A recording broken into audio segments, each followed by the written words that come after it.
क्या आप जानते हैं कि पति पत्नी का एक साथ भोजन करने से क्या प्रभाव पड़ता है? और भोजन के दौरान वे कौन सी गलतियां आई हैं जिनसे घर की सुख समृद्धि दूर हो जाती है? साथ ही कौन सा भोजन आपके घर में बरकत और शांति लाता है? आज हम इन्हीं रहस्यों को बताएंगे। संगत जी, साखी को ध्यान पूर्वक सुनिएगा। बहुत समय पहले की बात है। कृष्ण महल में विराजमान थे और उनके सामने नारद जी उपस्थित हुए।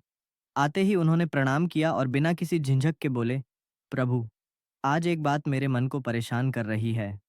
कृष्ण ने उन्हें बैठने का संकेत दिया और शांत स्वर में कहा, कहिए नारद, आप तो हमेशा सीधे विषय पर आते हैं। नारद जी ने कहा, पृथ्वी लोक में मैंने कई घरों में देखा कि स्त्रियां पति के साथ एक ही थाली में भोजन कर लेती हैं। कई बार तो समय, दिशा और शुद्धता जैसी बातों का ध्यान भी नहीं रखती। कुछ तो पति से पहले ही खाने बैठ जाती हैं। मुझे समझ नहीं आ रहा कि यह ठीक है या गलत। कृष्ण ने हल्की मुस्कान के साथ कहा, नारद, भोजन की मर्यादा बहुत सूक्ष्म विषय है। इसे साधारण बात समझना ही सबसे बड़ी भूल है। नारद ने तुरंत पूछा, तो फिर इसका सही उत्तर क्या है प्रभु? पति और पत्नी को कैसे भोजन करना चाहिए? कृष्ण बोले, इसका उत्तर सीधे शब्दों में देने से तुम्हारी जिज्ञासा शांत नहीं होगी। इसके पीछे एक गहरी शिक्षा है। मैं तुम्हें एक पुरानी कथा सुनाता हूँ। बहुत समय पहले एक नगर में एक सेठ रहता था, पर उससे ज्यादा उसके सौम्य स्वभाव और धर्मपरायण जीवन के लिए सम्मान करते थे। वह किसी पर तेज नहीं उठाता था, हर बात सोच समझ कर करता था और व्यापार में उसकी बुद्धि इतनी साफ थी कि लोग उसके सुझाव को अंतिम मान लेते थे। उसकी पत्नी भी उसी के समान सरल, विनम्र और धर्मपालक थी। वह हर दिन ब्रह्म मुहूर्त में उठती, घर का वातावरण शांति से भर देती, भगवान का स्मरण करती और उसके बाद ही किसी अन्य काम को हाथ लगाती। नगर की स्त्रियां उसे आदर्श मानती थीं और उसके आचरण को देखकर अपने घरों में भी व्यवस्था बनाती थीं। उनके घर में कभी धन की कमी नहीं हुई, कभी कलह नहीं हुई, चाहे कैसी भी परिस्थिति बाहर हो। भीतर का माहौल हमेशा संतुलित और शांत रहता था। ऐसा माना जाता था कि सेठ और उसकी पत्नी दोनों भगवान विष्णु के सच्चे भक्त थे और उनकी भक्ति ही उनके परिवार की मजबूती का आधार थी। लोग कहते थे कि जिस घर में सुबह से शाम तक नियम और मर्यादा का पालन हो, वहां लक्ष्मी का वास स्वयं हो जाता है। यही कारण था कि उस घर में सुख, समृद्धि और खुशहाली हर समय विद्यमान रहती थी। लेकिन इस बड़े सौभाग्य के बीच एक कमी थी और वह थी संतान का अभाव। दोनों मन में पुत्र की इच्छा रखते थे, पर चाहकर भी यह सुख उन्हें नहीं मिला था। समय बीतता गया, वर्षों बीत गए, पर संतान का सुख दूर ही रहा। लोग कहते थे कि इतना पुण्य करने वाला दंपत्ति यदि संतान से वंचित रह जाए तो अवश्य ही इसका रहस्य किसी गहरे कर्म में है। पर सेठ और उसकी पत्नी कभी किसी से शिकायत नहीं करते थे। वे अपने कर्म करते रहे और भीतर से विश्वास रखते थे कि जब समय होगा तब भगवान कृपा करेंगे। पत्नी रोज तुलसी को जल अर्पित करती, भूखों को भोजन कराती, घर आए अतिथि का स्वागत करती और किसी भी कार्य को बिना शुद्धता के हाथ नहीं लगाती। सेठ भी हर निर्णय से पहले धर्म को ध्यान में रखता, चाहे व्यापार का मामला हो या किसी गरीब की मदद का। दोनों अपने जीवन को ईश्वर समर्पण मानकर आगे बढ़ते रहे। धीरे धीरे नगर में उनके नाम की प्रतिष्ठा बढ़ती गई, क्योंकि लोग उनके घर को आदर्श गृहस्थ जीवन का उदाहरण मानते थे। एक दिन पत्नी ने मन ही मन सोचा कि शायद भगवान मेरी परीक्षा ले रहे हैं, इसलिए मैं और अधिक नियमपूर्वक जीवन जीऊंगी।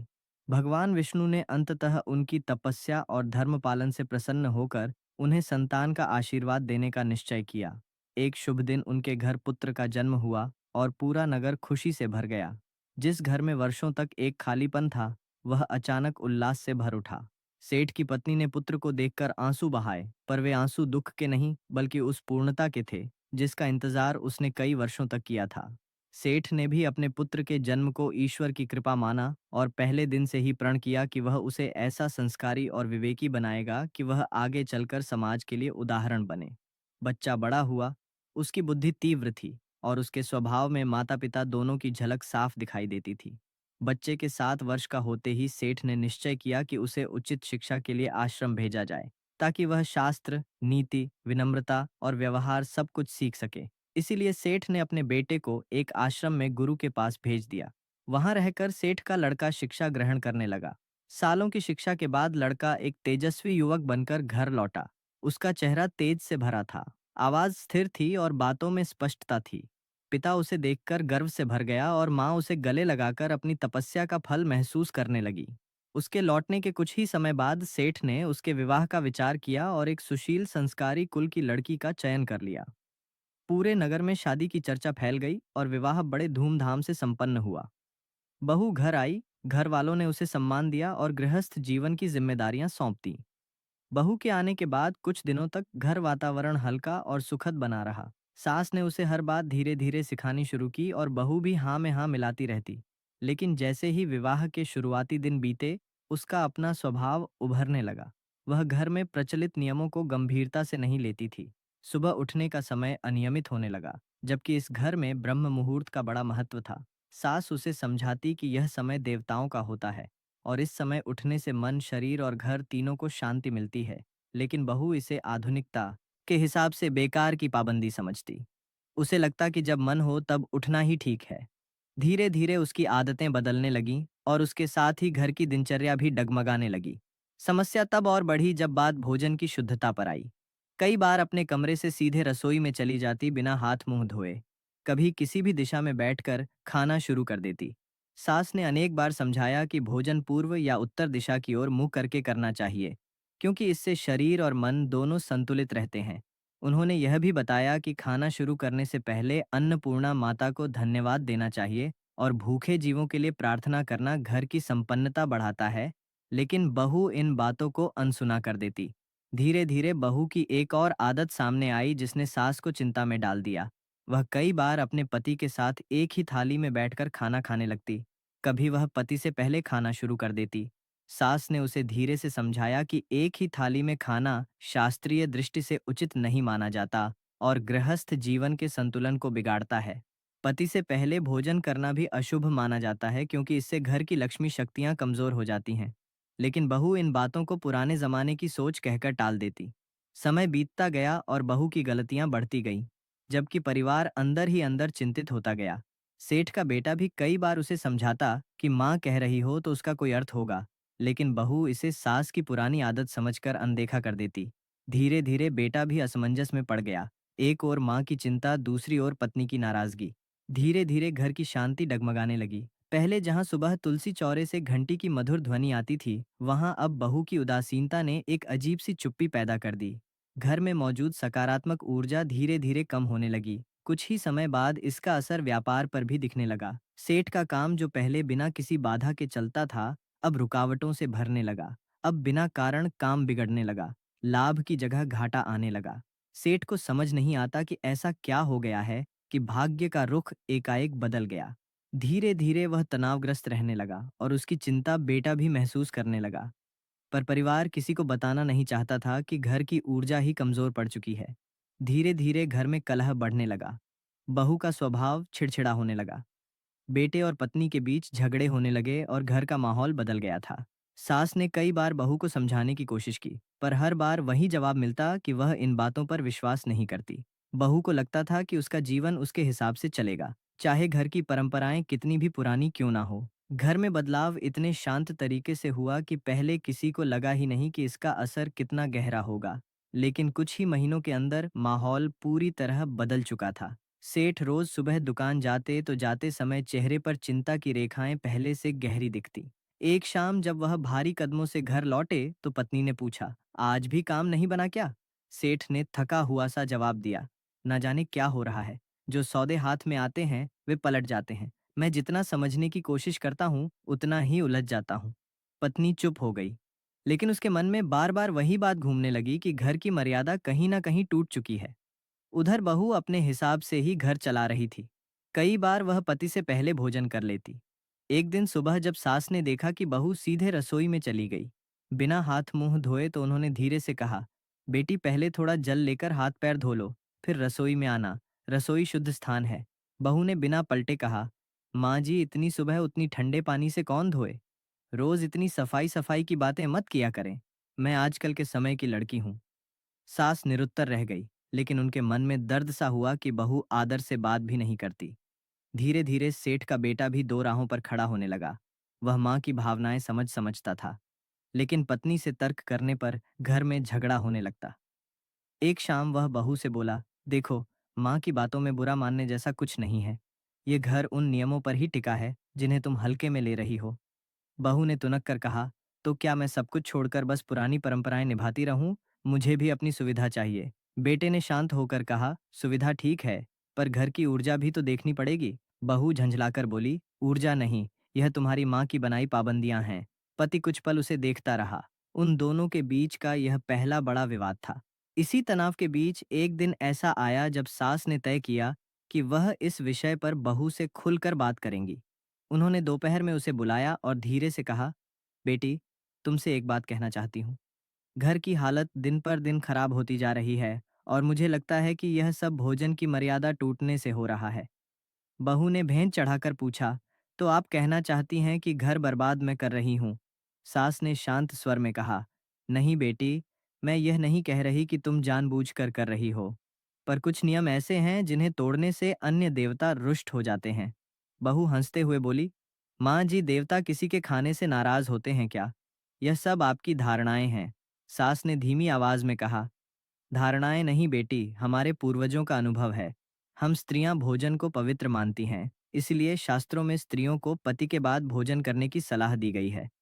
बहू ने फिर वही जवाब दिया, मुझे इन सब में विश्वास नहीं, और वहां से उठकर चली गई।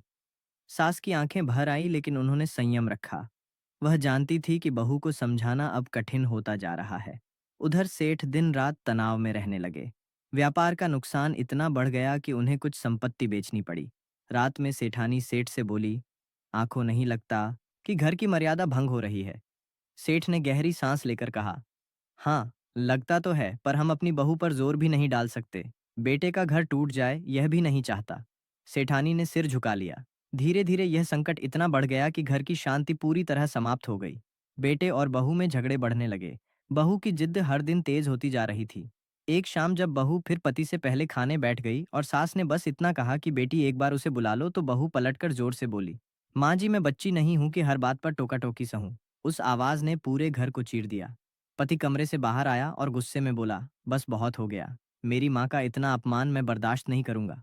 बहू भी तैश में बोली, तो आप भी अपनी माँ के ही बेटे बने रहिए, मैं अपने तरीके से ही चलूंगी। बात इतनी बढ़ गई कि लड़का गुस्से से बोला, अगर इतनी ही दिक्कत है तो आज से इस घर में मत रहो। और उसने बहू को धक्के से बाहर निकाल दिया। यह वह क्षण था जहां घर की सारी खुशियां, सारी मर्यादाएं और सारी उम्मीदें एक साथ टूट कर बिखर गईं। बहू ने बिना सोचे अंधेरे रास्ते पर कदम बढ़ा दिए। रात का समय था और आसमान पर बादल छाए हुए थे। रास्ते पर दूर दूर तक कोई नहीं, सिर्फ हवा की आवाज और बहू के कदमों की गूंज। वह चलते चलते खुद से बोलने लगी, आखिर गलती क्या थी मेरी? क्या बस इतना कि मैं अपनी तरह से जीना चाहती थी? क्या थोड़ा सुविधाजनक जीवन चाहना इतना बड़ा अपराध था? उसके भीतर दर्द था, लेकिन अभी भी जिद बाकी थी। वह आगे बढ़ी, गांव से दूर निकलती गई। रास्ता धीरे धीरे जंगल की ओर मुड़ रहा था, पर उसे परवाह नहीं थी। मन में बस एक ही बात घूम रही थी, अगर मेरे लिए कोई नहीं है तो मुझे भी किसी की जरूरत नहीं। जंगल में पहुंचते ही वातावरण और घना हो गया। उसी समय उसे पास के झाड़ियों में खड़खड़ाहट सुनाई दी। वह घबरा गई और पीछे हटते हुए बोली, कौन है वहां? दिल की धड़कन इतनी तेज थी कि जैसे सीने से बाहर आ जाएगी। अचानक झाड़ियों के बीच से एक आकृति निकली। सामने कोई इंसान नहीं, बल्कि एक सुहागिन जैसी दिखने वाली मादा खड़ी थी। उस मादा सुअर की आंखें साधारण नहीं थीं, उनमें करुणा थी, जैसे वह सारी पीड़ा समझ रही हो। बहू चौंकते हुए पीछे हट गई, लेकिन वह प्राणी धीरे धीरे आगे आई। बहू ने कांपती आवाज में कहा, क्या तू मेरी बात समझ रही है? वह प्राणी एक कोमल सी आवाज निकाली और बोली, हाँ कहो, मैं तुम्हारी बात को समझ रही हूँ। इसके बाद बहू पहली बार उस रात किसी के सामने अपना दिल खोल बैठी और दुखी स्वर में बोली, मुझे घर से निकाल दिया गया और शायद मैं इसकी हकदार भी थी। मैं घर की मर्यादा नहीं निभा पाई। मांझी बार बार समझाती रही, पर मुझे लगा कि मैं सबसे अधिक जानती हूँ। और अब देखो, मेरा घर, मेरा परिवार, मेरा जीवन सब टूट गया। इसके बाद मादा सुअर ने धीरे से सिर झुकाया, फिर ऊपर देखा, जैसे वह अपनी पिछले जन्म की पीड़ा याद कर रही हो। बहू घबरा गई और बोली, तुम कौन हो? तभी वह मादासुर बोली, मैं भी कभी एक रानी थी। बहुत समय पहले मैं एक बड़े राज्य की रानी थी। नाम था सुरभि। राजा मुझसे प्रेम करते थे। लोग मुझे सम्मान देते थे और मेरे पास सभी सुख थे। पर एक कमी थी, मैं अपनी जिद की गुलाम थी। जो मन करता था वही करती। कोई नियम, कोई मर्यादा, कोई परंपरा मुझे अच्छी नहीं लगती थी। सुवर्णी ने आगे कहा, मेरे महल में भोजन की मर्यादा बहुत महत्वपूर्ण मानी जाती थी। रसोई से लेकर थाली तक हर चीज का नियम था। पर मैं इन बातों को बस पुरानी मान्यताएं समझती थी। मैं राजा के साथ ही भोजन करती, कई बार आधा छोड़ा हुआ भोजन उन्हीं की थाली में वापस ले जाकर रख देती। मुझे यह भी नहीं सोचना था कि अन्न देवता का अपमान कितना बड़ा पाप है। सुवर्णी का स्वर भारी हो गया और वह आगे बोली। अन्न देवता नाराज हो गए, पर उससे भी बड़ी बात यह थी कि मैं किसी की बात सुनती ही नहीं थी। मेरी सास बहुत धर्मपरायण थी।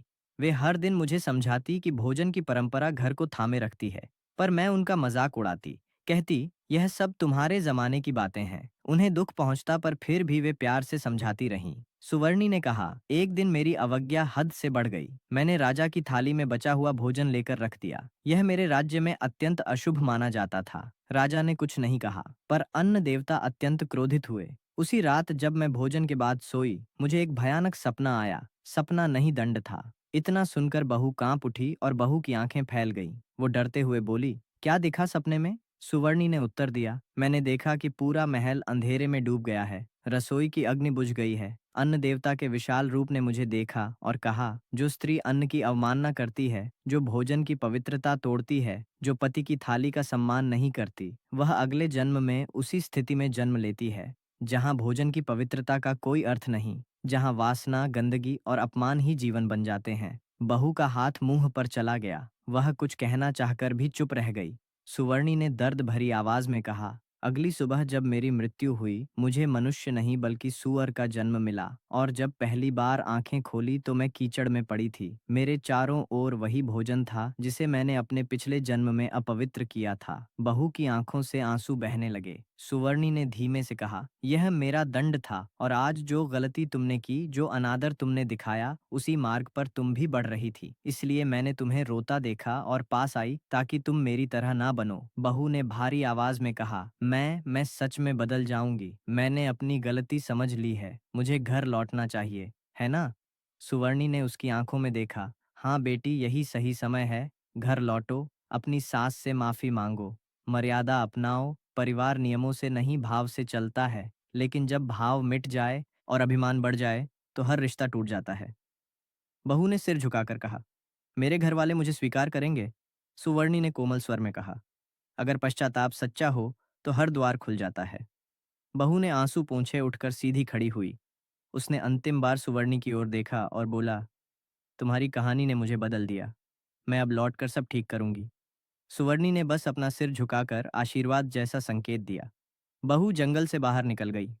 जंगल से बाहर निकलते समय बहू को लग रहा था कि उसके पैर जमीन पर नहीं, पछतावे पर चल रहे हैं। रास्ता वहीं था, पेड़ वहीं, हवा वहीं, लेकिन उसके अंदर सब बदल चुका था।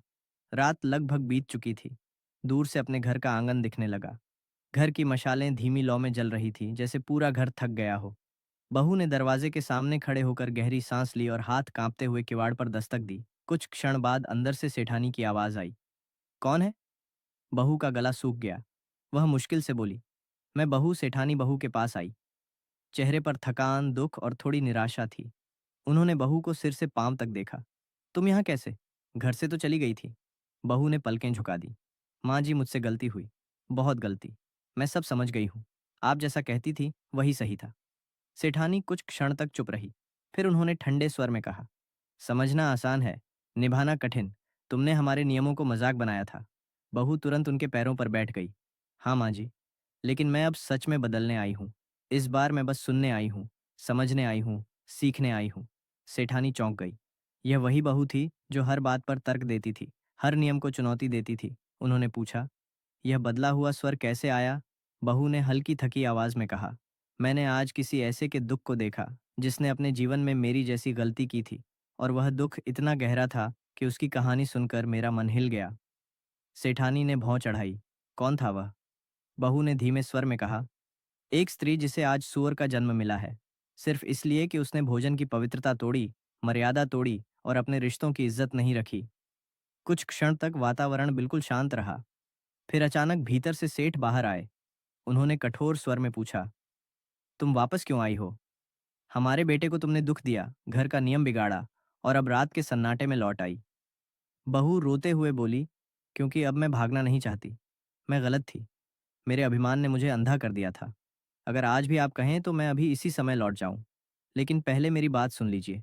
सेठानी ने सेठ को धीरे से कहा, सुन लेते हैं। लड़की टूटी हुई लग रही है, शायद सच में बदली हो। सेठ ने कहा, ठीक है, बोलो। पर सच सुनना हमारे लिए आसान नहीं होगा। बहू ने कहा, माँ जी बाबूजी, मुझे समझ आ गया है कि घर की मर्यादा सिर्फ नियम नहीं सुरक्षा है। मैं सोचती थी ये परंपराएं पुरानी हैं, लेकिन आज समझ आया कि यही घर को जोड़ती है। सेठ ने गंभीर आवाज में पूछा, तो तुम अब क्या चाहती हो? बहू ने सिर झुकाया, बस एक मौका ताकि मैं अपनी गलती सुधार सकूं, ताकि मैं वही बहू बन सकूं जैसी आप हमेशा चाहते थे। सेठानी की आंखें नरम हो गईं। उन्होंने धीरे से कहा, मौका हर किसी को मिलता है, पर सच्चे मन से लौटने वाले बहुत कम होते हैं। अगर तुम्हारा मन सच में बदल गया है, तो उठो, अंदर आओ। इसके बाद समय बीतते बीतते घर का वातावरण बदलने लगा था। शुरू में जिस घर में तनाव, क्लेश और एक अजीब सी घुटन का माहौल था, वही घर अब धीरे धीरे शांत होने लगा। सुबह सवेरे उठकर वह सबसे पहले स्नान करती, फिर रसोई में प्रवेश करती। रसोई में प्रवेश करने से पहले वह मन ही मन अन्नपूर्णा माता का स्मरण करती। माँ, मेरे हाथों से ऐसा भोजन बने जिससे मेरे परिवार के मन में प्रेम बढ़े और घर में समृद्धि लौट आए। अब वह पहले 3 रोटियां निकाल कर रखती, एक गाय के लिए, एक कुत्ते के लिए और एक कौवे के लिए। अग्निदेव को भोग लगाकर ही परिवार को भोजन परोसती। घर के सभी सदस्य एक साथ बैठकर भोजन करवाना अब उसका नियम बन गया था। इसके के बाद श्री कृष्ण नारद जी को भोजन में मुख्य 5 नियम बताते हैं। पहला सिद्धांत, भोजन से पहले की शुद्धता। कृष्ण बोले, जब मनुष्य भोजन करने से पहले हाथ पैर और मुख धोता है, तो वह केवल शरीर की शुद्धि नहीं करता। इससे शरीर में मौजूद सूक्ष्म ऊर्जा मार्ग खुलते हैं, जिससे भोजन का पाचन और अवशोषण बेहतर होता है। भोजन को ग्रहण करने से पहले की शुद्धता मन को शांत करती है और देवताओं की कृपा बुलाती है। दूसरा सिद्धांत, भोजन बनाने वाले का भाव। नारद भोजन केवल अन्न नहीं, उसमें रसोई बनाने वाले के भाव भी मिलते हैं। जब भोजन बनाने वाला शुद्ध मन से मंत्र स्मरण करते हुए रसोई में प्रवेश करता है, तब वह भोजन प्रसाद बन जाता है। इसी प्रसाद से घर के हर सदस्य का मन स्थिर, शांत और प्रसन्न होता है। तीसरा सिद्धांत, दिशा और समय का विज्ञान। कृष्ण ने कहा, पूर्व और उत्तर दिशा की ओर मुख करके भोजन करने से शरीर में प्राण ऊर्जा संतुलित रहती है। यह सूर्य तथा पृथ्वी की प्राकृतिक ऊर्जा के साथ मनुष्य के प्राणों का संगम है। इसी प्रकार भोजन का उचित समय प्रातः और सायं यही समय है जब जठराग्नि सबसे अधिक जागृत होती है। समय पर भोजन करने से स्वास्थ्य और ऊर्जा दोनों बढ़ते हैं। चौथा सिद्धांत, भोजन की पवित्रता। जिस भोजन को अशुद्ध हाथों से, क्रोध में, शोर शराबे में या बिना श्रद्धा के बनाया गया हो, वह ऊर्जा रहित हो जाता है। ऐसे भोजन से रोग बढ़ते हैं, मन अशांत होता है और घर में क्लेश जन्म लेता है। इसलिए भोजन को पवित्र रखना, भोजन से पहले देवताओं को भोग लगाना और भोजन करते समय नकारात्मक बातों से बचना अत्यंत आवश्यक है। पांचवा सिद्धांत, पति पत्नी के भोजन का नियम। कृष्ण शांत स्वर में बोले, नारद, पति पत्नी का संबंध केवल शरीर का नहीं, बल्कि ऊर्जा का मिलन है। यदि दोनों एक ही थाली से भोजन करते हैं, तो उनकी ऊर्जाएं आपस में उलझती हैं, संतुलन बिगड़ता है। इसलिए शास्त्र कहते हैं कि पत्नी को पति के भोजन के बाद ही भोजन करना चाहिए। इससे घर में लक्ष्मी की स्थिरता आती है और परिवार में शांति बनी रहती है। नारद जी ने आदरपूर्वक सिर झुकाया, प्रभु, आपने तो आज भोजन के रहस्य को ही खोल दिया। अब समझ आया कि क्यों कहा गया है कि भोजन ही देवता है और भोजन ही शरीर का जीवन। कृष्ण ने आशीर्वाद देते हुए कहा, नारद, यह नियम केवल अंधविश्वास नहीं बल्कि सनातन विज्ञान है। जो घर इनका पालन करता है, वहां सौभाग्य अपने आप लौट आता है। तो दोस्तों, आपने देखा कि कैसे एक बहू ने भोजन से जुड़े छोटे छोटे नियम अपनाकर अपने घर में सुख समृद्धि वापस ला दी। यह केवल कहानी नहीं, यह शास्त्रों में बताई गई वह बुद्धि है जो हर घर के लिए कल्याण का द्वार खोलती है। भगवान श्री कृष्ण ने नारद जी को जो 5 सिद्धांत बताए, वे हर परिवार को अपनाने चाहिए। तो संगत जी, अगर आपको यह साखी अच्छी लगे तो हमें कमेंट बॉक्स में जरूर बताना, और अगर आप हमारे चैनल पर नए हैं तो हमारे चैनल को लाइक और सब्सक्राइब जरूर कर दीजिए।